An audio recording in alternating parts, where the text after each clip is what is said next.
Very excited today.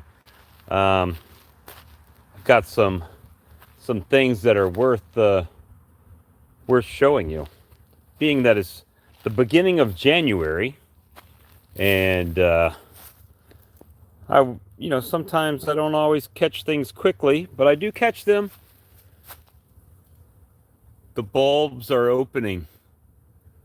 The bulbs are opening on these. I think these are called Camilla. Um, this one is particularly back in the shade a bit. However, I've got another one of these up front that we will go check. Now, I had a exorbitant amount of bees at my honey table, and then I noticed they were hitting that. But I put out some feed for them today because they may need that. But let me take you up to the front and show you what I'm seeing up there. If I don't get stung walking through the apiary, looking like the Jolly Green Giant in my Oregon Ducks hoodie. And by the way, I have had one customer today at the honey stand, $60. They bought 2 3-pound jars. They were from Yemen. He was very proud of his country, and he said, "You need to Google." Of course, they had the best honey in the world, according to him, to check out Yemen beekeeping. I said, "Is that the guys that hang from the cliffs and cut it?" And he's like, "Yes, that's them." So I was like, "Yeah, I'd like to go watch that one time, but I'll do it by video instead." So I've got this bush. It's Camilla. Still got a bunch of bulbs that haven't opened yet. But look at that, guys. They are working these blooms.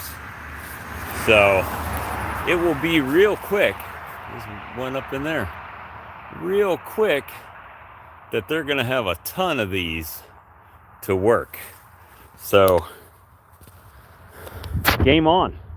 Game on down here in South Carolina. Now, conveniently enough, when it warmed up a little bit, I'm sure I still have bees at my table, but nowhere near what it was. About one or two of them out here at the table, maybe 3, but I mean, there was 20 of them before. So yeah, it is starting to happen. So I made sure they had pollen out,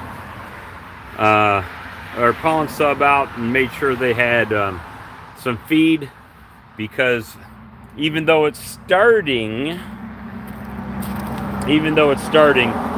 I've got more bees than I've got forage, right? So good for them. They're getting something.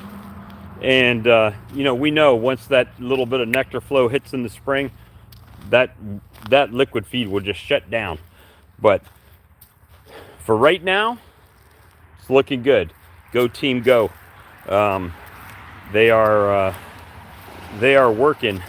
And if they're out foraging and bringing home some nectar or something off of those plants, that means that queen's going to start ramping up, and we're going to be able to do some splits here in the next few weeks. Hopefully by the middle of February, I'll be looking at that, as long as the weather holds out and stays nice, to do a few splits. It might be vertical splits, just for the temperature reason. We'll see how it goes. I got to see some drones before I do that, though. So really happy to see that today. I actually gave them a full 10 gallons of feed today, because it's warm. They'll be out. Let them take all that back and get mama started laying some babies, right? Let's get those hives strong. And so while you guys are all going up to nice Louisville, I'll be right here selling honey and trying to get bees ready to split. So at any rate, I hope you guys have a great day. Please leave a thumbs up. We'll see you tomorrow, for sure. Tomorrow at 8 p.m. for our Tuesday night No Life Beekeepers chat. Come see us and bring your questions. We'll talk to you again soon. Thank you so much.